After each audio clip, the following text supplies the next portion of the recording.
ಕಾಪಾಡು ಶ್ರೀ ಸತ್ಯನಾರಾಯಣ ಪನ್ನಗ ಶಯನ ಪಾವನ ಚರಣ ಪನ್ನಗ ಶಯನ ಪಾವನ ಚರಣ ನಂಬಿದೆ ನಿನ್ನ ಕಾಪಾಡು ಶ್ರೀ ಸತ್ಯನಾರಾಯಣ ನಾರಾಯಣ ಲಕ್ಷ್ಮೀ ನಾರಾಯಣ ನಾರಾಯಣ ಸತ್ಯನಾರಾಯಣ ಮನವೆಂಬ ಮಂಟಪ ಬೆಳಕಾಗಿದೆ ಹರಿನಾಮದ ಮಂತ್ರವೇ ತುಂಬಿದೆ ಎಂದೆಂದು ಸ್ಥಿರವಾಗಿ ನೀನಿಲ್ಲಿರು ನನ್ನಲ್ಲಿ ಒಂದಾಗಿ ಉಸಿರಾಗಿರು ಕಾಪಾಡು ಶ್ರೀ ಸತ್ಯನಾರಾಯಣ ಪನ್ನಗ ಶಯನ ಪಾವನ ಚರಣ ನಂಬಿದೆ ನಿನ್ನ ಕಾಪಾಡು ಶ್ರೀ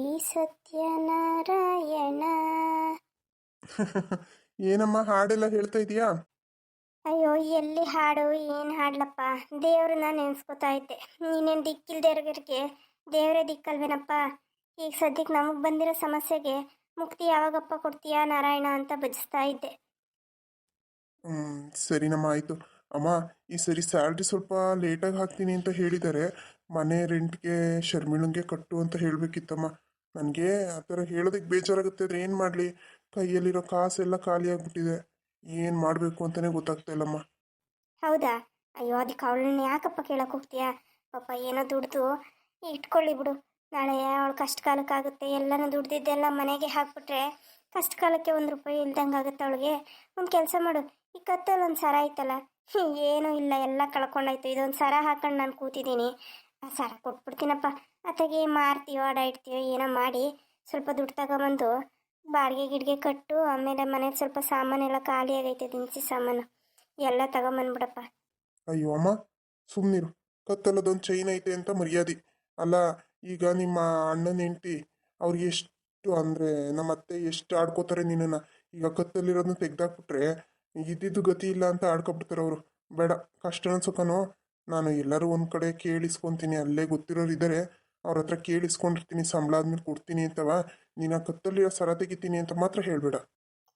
ಸರಿ ಕಣಪ್ಪ, ಆಯಿತು. ಏನೋ ದೇವ್ರಿಟ್ಟಂಗೆ ಆಗುತ್ತಷ್ಟೇ. ಸರಿ ಕಣಮ್ಮ, ಆಯಿತು. ಇನ್ನು ಲೇಟ್ ಆದರೆ ನಮ್ಮ ಓನರು ಬಾಯಿಗೆ ಬಂದಂಗೆ ಬೈತಾರೆ.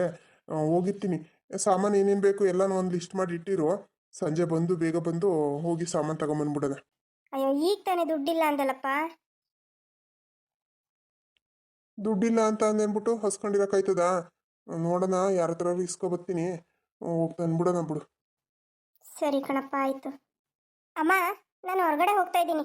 ಶಶಾಂಕ್ ಏನಕ್ಕೋ ಕಾಲ್ ಮಾಡಿದ್ರು. ಅದೇ ನಾನು ಈ ಥರ ಕೆಲ್ಸಕ್ಕೆ ಹೋಗ್ತೀನಿ, ಫ್ರೀ ಆಗಲ್ಲ ಅಂತ ಹೇಳಿದ್ನಲ್ಲ. ಬೆಳಿಗ್ಗೆ ನೀವು ಹೋಗೋಕ್ಕೆ ಮುಂಚೆ ಒಂದ್ಸರಿ ಬಂದು ಹೋಗಿ, ಒಂದು ಅರ್ಧ ಗಂಟೆ ಬನ್ನಿ ಸಾಕು ಅಂತ ಹೇಳಿದ್ದಾರೆ.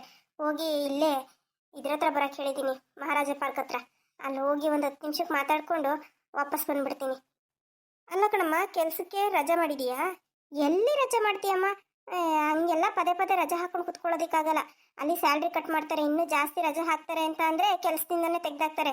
ಇರೋದೊಂದು ಕೆಲಸ ಹೆಂಗೋ ಜೀವನ ಕಾಯ್ತೈತೆ, ಅದು ಕಳ್ಕೊಂಡು ಆಮೇಲೆ ಅಲಿಬೇಕಾಯ್ತೈತೆ ಕೆಲಸ ಹುಡ್ಕೊಂಡು. ಇಲ್ಲ ಇಲ್ಲ, ಕೆಲ್ಸಕ್ಕೆ ಹೋಗೋ ಅಷ್ಟರಲ್ಲಿ ಬಂದ್ಬಿಡ್ತೀನಿ ಬೇಗನೇನೆ. ಸರಿ ಸರಿ, ಏನೋ ಆ ದೇವ್ರು ಕಂಡುಬಿಟ್ಟವನೆ ಅಂತ ಅನ್ಕೊಳ್ಳೋಣ.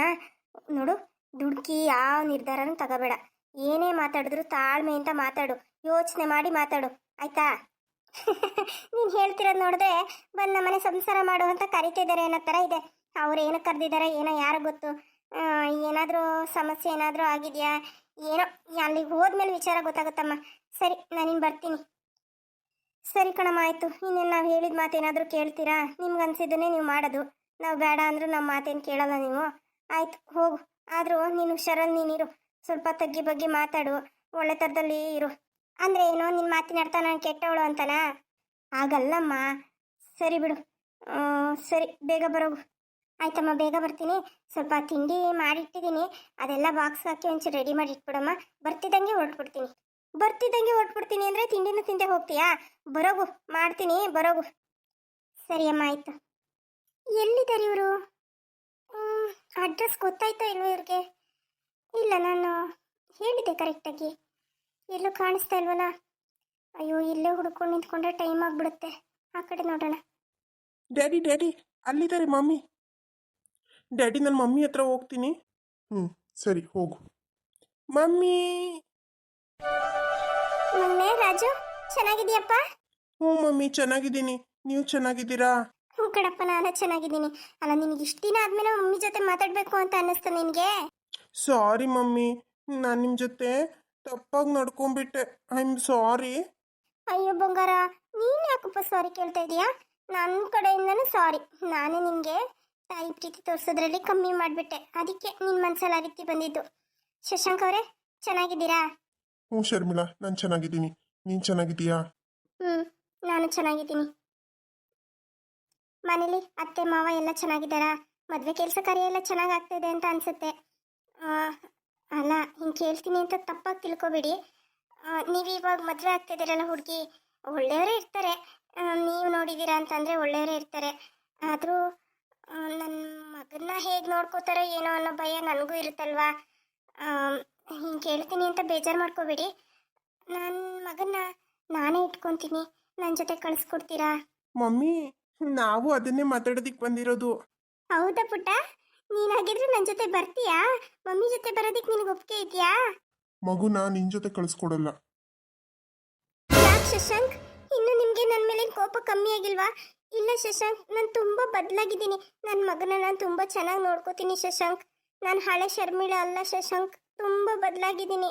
ಪ್ಲೀಸ್ ನನ್ನ ಮಗನ ನನ್ನ ಜೊತೆನೆ ಕಳಿಸ್ಕೊಡಿ, ನಾನು ಚೆನ್ನಾಗಿ ನೋಡ್ಕೋತೀನಿ. ನನ್ನ ಜೀವನಕ್ಕೆ ಇವನೇ ಆಧಾರ ಶಶಾಂಕ್. ಶರ್ಮಿಳಾ, ಅಳದ್ ನಿಲ್ಸು. ಯಾರಾದ್ರೂ ನೋಡಿದ್ರೆ ಏನಾದ್ರೂ ತಪ್ಪಾಗಿ ತಿಳ್ಕೊಳಲ್ವಾ? ಶಶಾಂಕ್, ಪ್ಲೀಸ್ ಶಶಾಂಕ್, ನನ್ನ ಮಗನ ನನ್ನ ಜೊತೆ ಕಳಿಸ್ಕೊಡಿ. ಅವನು ಇಷ್ಟು ದಿನದಲ್ಲಿ ನನ್ನ ಜೊತೆ ಪ್ರೀತಿಯಿಂದ ಮಾತಾಡಿದ್ದೇ ಇಲ್ಲ. ಇವತ್ತು ನನ್ನ ಮಗ ನನ್ನನ್ನು ನೋಡಬೇಕು ಅಂತ ಬಂದಿದ್ದಾನೆ ಅಂದರೆ ನನಗೆ ತುಂಬ ಖುಷಿ ಆಗ್ತಾಯಿದೆ. ಇದೇ ವಿಚಾರವಾಗಿ ನನ್ನ ತಾಯಿ ಜೊತೆ ಮಾತಾಡ್ತಾ ಇದ್ದೆ. ಮಗುನ ಕರ್ಕೊಂಬಂದು ನಾನೇ ಸಾಕೋತೀನಮ್ಮ, ನನ್ನ ಜೊತೆ ಇರ್ತಾನೆ ಅಂತ. ಅವನು ಹುಟ್ಟಾಗಿಂದನೂ ಅವನ ಜೊತೆ ನಾನು ಪ್ರೀತಿಯಿಂದ ಆಟ ಆಡಿದ್ದಿಲ್ಲ, ಮಾತಾಡಿದ್ದಿಲ್ಲ, ಖುಷಿಯಾಗಿದ್ದಿದ್ದ ದಿನನೇ ಇಲ್ಲ. ಈಗಲಾದರೂ ನನ್ನ ಮಗನ ಜೊತೆ ನನ್ನ ಮಗನಿಗೆ ತಾಯಿ ಪ್ರೀತಿ ತೋರಿಸ್ಕೊಂಡು ಚೆನ್ನಾಗಿರ್ತೀನಿ ಶಶಾಂಕ್. ನೀವು ಮದುವೆ ಮಾಡ್ಕೋತೀರಲ್ಲ, ಬೇಕಾದರೆ ಇನ್ನೊಂದು ಮಗು ಮಾಡ್ಕೊಳ್ಳಿ. ನಾನು ನಿಮ್ಗೆ ಯಾವುದೇ ಕಾರಣಕ್ಕೂ ತೊಂದರೆ ಕೊಡೋದಕ್ಕೆ ಬರೋದೇ ಇಲ್ಲ. ಅಯ್ಯೋ, ನಾನು ಮಾತಾಡೋದನ್ನ ಸ್ವಲ್ಪ ಪೂರ್ತಿಯಾಗಿ ಕೇಳು. ನೋಡು, ನಾನು ಒಂದು ನಿರ್ಧಾರಕ್ಕೆ ಬಂದಿದ್ದೀನಿ. ನಿರ್ಧಾರನಾ? ಏನು ಶಶಾಂಕ್ ಅದು? ಮಮ್ಮಿ, ಅದು ನನಗೆ ಹೊಸ ಮಮ್ಮಿ ಇದ್ರಲ್ಲ ಅವರು. ರಾಜು, ನೀನು ಮಾತಾಡಬೇಡ ಕಣಪ್ಪ. ಹೋಗು, ನೀನು ಆ ಕಡೆ ಸೈಡಲ್ಲಿ ಆಟಾಡ್ಕೊ ಹೋಗು. ಇಲ್ಲ, ನಾನು ಇಲ್ಲೇ ಮಮ್ಮಿ ಜೊತೆಲೇ ಇರ್ತೀನಿ. ಇರಲಿ ಬಿಡಿ ಶಶಾಂಕ್ ಅವರೇ. ಅಲ್ಲ, ಏನಾಯ್ತು? ಏನು ಹೇಳಪ್ಪ? ಅದು ಏನಿಲ್ಲ ಬಿಡಿ. ಅಂದರೆ ಈಗ ನಾನು ಮದುವೆ ಆಗಬೇಕು ಅಂತ ಇತ್ತಲ್ಲ, ಆ ಹುಡುಗಿ ಜೊತೆ ಮದುವೆ ಕ್ಯಾನ್ಸಲ್ ಆಯಿತು. ಹಾಗಾಗಿ ಅವನು ಅದನ್ನು ಹೇಳೋದಕ್ಕೆ ಬರ್ತಿದ್ದಾನೆ. ಏನು, ಮದುವೆ ಕ್ಯಾನ್ಸಲ್ ಆಯ್ತಾ? ಹೌದು, ಮದುವೆ ಕ್ಯಾನ್ಸಲ್ ಆಯಿತು. ಅಲ್ಲ, ಮದುವೆ ಯಾಕೆ ಕ್ಯಾನ್ಸಲ್ ಆಯಿತು? ಅದು ನಮಗೂ ಅವ್ರಿಗೂ ಆಗ್ಬರಲ್ಲ ಅಂತ ಅನ್ನಿಸ್ತು. ಹಾಗಾಗಿ ಕ್ಯಾನ್ಸಲ್ ಮಾಡಿಕೊಂಡು ಈಗ ನಾನಿಲ್ಲಿ ಬಂದಿರೋ ಉದ್ದೇಶ ಇಷ್ಟೇ. ಶರ್ಮಿಳಾ, ನೀನು ಬದಲಾಗಿದೆಯಾ ಅಂತ ನಂಬಿ ಈಗ ಮಗುಗೆ ಇನ್ನೊಬ್ಬ ಹುಡುಗಿನ ತಾಯಿ ಅಂತ ಕರ್ಕೊಂಬಂದ್ರು ಅವಳು ತಾಯಿಯಾಗಿ ನೋಡ್ಕೋತಾಳೆ ಅನ್ನೋ ನಂಬಿಕೆ ನನಗಂತೂ ಇಲ್ಲ. ನಮ್ಮ ತಾಯಿಗಾಗಲೇ ಮತ್ತೊಂದು ಹುಡುಗಿನ ನೋಡಿದ್ದಾರೆ. ನನಗೆ ನನ್ನ ಮಗನಿಗೆ ಮಲ್ತಾಯಿ ತರೋದಕ್ಕೆ ಇಷ್ಟ ಇಲ್ಲ. ಅದಕ್ಕಾಗಿ ನಾನು ನಿನ್ನ ಹತ್ರ ಮಾತಾಡೋಣ ಅಂತ ಬಂದಿದ್ದು. ನೀನು ನನ್ನ ಜೊತೆ ನಮ್ಮ ಮನೆಯಲ್ಲೇ ಇರ್ಬೋದಾ? ಏನು ಶಶಾಂಕ್, ಏನು ಹೇಳ್ತಾ ಇದ್ದೀರಾ? ಅಲ್ಲ, ನನಗೇನೋ ಒಪ್ಪಿಗೆ ಇದೆ. ಆದರೆ ಅತ್ತೆ ಮಾವ ನಾನು ಅಲ್ಲಿ ಬಂದಿರೋದಕ್ಕೆ ಒಪ್ಪೋದಿಲ್ಲ. ಅವ್ರಿಗೆ ನಾನು ಅಂತಂದ್ರೇ ಅಷ್ಟಕ್ಕಷ್ಟೇ. ಹಾಗಾಗಿ ಸುಮ್ಮನೆ ಮನೆಯಲ್ಲಿ ನೆಮ್ಮದಿ ಹಾಳಾಗುತ್ತೆ ಶಶಾಂಕ್. ಬೇಡ, ನೀವು ನಿಮ್ಮ ತಾಯಿ ತೋರಿಸಿದ ಹುಡುಗಿನೇ ಮದುವೆ ಮಾಡ್ಕೊಳ್ಳಿ. ಆದರೆ ರಾಜನ್ ಮಾತ್ರ ನನ್ನ ಜೊತೆನೇ ಕಳಿಸ್ಕೊಡಿ. ಮಮ್ಮಿ, ನನಗೆ ಡ್ಯಾಡಿ ಮಮ್ಮಿ ಇಬ್ಬರು ಬೇಕು. ಹಾಗಲ್ಲ ಪುಟ್ಟ, ನಾನು ಮಾತಾಡ್ತಿದ್ದೀನಲ್ಲ, ನೀನು ಸುಮ್ಮನೆ ಇರು. ಇಲ್ಲ, ನನ್ನ ಮಗ ಹೇಳ್ತಿರೋದು ಕರೆಕ್ಟಾಗೇ ಇದೆ. ತಂದೆ ತಾಯಿ ಜಗಳದಲ್ಲಿ ಕೂಸು ಬಡವಾಯ್ತು ಅನ್ನೋ ಥರ ಆಗಬಾರ್ದು. ನೋಡು, ಇವಾಗ ನೀನು ಬದಲಾಗಿದೀಯಾ. ನನಗೆ ಹೆಂಡತಿಯಾಗಿ ಬಾ ಅಂತ ನಾನು ಇನ್ನೂ ಕರೀತಾ ಇಲ್ಲ. ಮಗುಗೆ ತಾಯಿಯಾಗಿ ನಮ್ಮ ಮನೆಯಲ್ಲಿ ಹೊಂದ್ಕೊಂಡು ಹೋಗು ಸಾಕು. ಅದೇ ಶಶಾಂಕ್, ನಾನು ಹೇಳ್ತಿರೋದು. ನಾನೇನೋ ಒಪ್ಕೊಂಡು ಬರ್ಬೋದು, ಆದರೆ ನಿಮ್ಮ ತಂದೆ ತಾಯಿಗೆ ನಾನು ಬರೋದು ಇಷ್ಟ ಆಗಬೇಕಲ್ಲ. ಸುಮ್ಮನೆ ಅದೆಲ್ಲ ಸಮಸ್ಯೆ ಮಾಡ್ಕೊಳ್ಳೋದು ಬೇಡ ಅಂತ ನಾನು ಹೇಳ್ತಾ ಇರೋದು. ಯೋಚನೆ ಮಾಡಿ ನೀವು. ನಾನು ತುಂಬ ಯೋಚನೆ ಮಾಡಿದ್ದೀನಿ ಶರ್ಮಿಳಾ. ನಮ್ಮ ತಂದೆದೇನೂ ಅಭ್ಯಂತರ ಇಲ್ಲ. ನಮ್ಮ ತಂದೆಯವರು ನೀನು ಬರೋದಕ್ಕೆ ಒಪ್ಕೊಂಡಿದ್ದಾರೆ. ಆದರೆ ನಮ್ಮ ತಾಯಿದೆ ಸ್ವಲ್ಪ ಡೌಟ್ ಇರೋದು. ಆದರೆ ನಾನು ಅವ್ರಿಗೆ ಹೇಳ್ಕೊತೀನಿ. ನಾನು ಹೇಳಿದ್ರೆ ಅವರು ಖಂಡಿತ ಒಪ್ಕೋತಾರೆ. ನೋಡು, ನೀನು ನಿಮ್ಮ ಮನೆಯಲ್ಲಿ ಮಾತಾಡು. ಬೇಕಾದರೆ ನಾನು ಇವಾಗ ಜೊತೆನಲ್ಲಿ ಬರ್ತೀನಿ, ಮಾತಾಡ್ತೀನಿ. ನೋಡಿ ಶಶಾಂಕ್, ನಮ್ಮ ಮನೆಯಲ್ಲಿ ಏನು ಸಮಸ್ಯೆ ಇಲ್ಲ. ನಾನು ನಿಮ್ಮ ಜೊತೆ ಬರ್ತೀನಿ ಅಂತಂದರೆ ಅವ್ರೇನು ಬೇಡ ಅಂತ ಹೇಳಲ್ಲ. ಆದರೆ ನನಗೆ ಅತ್ತೆದೇ ಸ್ವಲ್ಪ ಭಯ ಆಗ್ತಾ ಇರೋದು. ನನ್ನ ತಾಯಿ ನಾನು ನೋಡ್ಕೋತೀನಿ ಅಂತ ಹೇಳಿದ್ನಲ್ಲ, ಅವ್ರ ಹತ್ರ ನಾನು ಮಾತಾಡ್ತೀನಿ. ನಿನಗೆ ನನ್ನ ಜೊತೆ ಬರೋದಕ್ಕೆ ಒಪ್ಪಿಗೆ ಇದೆಯಾ ಅಂತ ಕೇಳಿತು. ಒಪ್ಪಿಗೆ ಇದೆಯಾ ಅಂತ ಕೇಳ್ತಿದ್ದೀರಲ್ಲ ಶಶಾಂಕ್, ನನಗಂತೂ ಸಂಪೂರ್ಣವಾಗಿ ಒಪ್ಪಿಗೆ ಇದೆ. ನನಗೆ ನಿಮ್ಮನ್ನ ಬಿಟ್ಟು ಬೇರೆಯವ್ರನ್ನ ಮದುವೆ ಮಾಡ್ಕೊಳ್ಳೋ ಮನಸ್ಸಂತೂ ಇರಲಿಲ್ಲ. ಜೀವನದಲ್ಲಿ ನಾನು ಒಬ್ಬಳೇ ಜೀವನ ಮಾಡಬೇಕು ಅಂತಲೇ ಅಂದ್ಕೊಂಡಿದ್ದಿದ್ದು. ಆ ದೇವರು ನನಗೆ ಇನ್ನೊಂದು ಅವಕಾಶ ಕೊಟ್ಟಿದ್ದಾನೆ, ಅದನ್ನು ನಾನು ಖಂಡಿತ ಕಳ್ಕೊಳ್ಳಲ್ಲ ಶಶಾಂಕ್.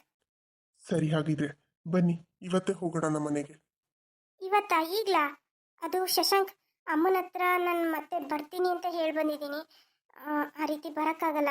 ಮನೆಗೆ ಹೋಗಿ ಅಮ್ಮನ ಹತ್ರ ಹೇಳಿ ಆಮೇಲಿಂದ ಹೋಗ್ಬೋದಾ? ಓ, ಅದಕ್ಕೇನಂತೆ, ಬನ್ನಿ, ನಾನು ಬರ್ತೀನಿ. ಅವರು ಮೊಮ್ಮಗನ ನೋಡ್ದಾಗುತ್ತೆ. ನಾನೇ ಅವ್ರ ಹತ್ರ ಮಾತಾಡ್ಬಿಟ್ಟು ಮನೆಗೆ ಕರ್ಕೊಂಡು ಹೋಗ್ತೀನಿ.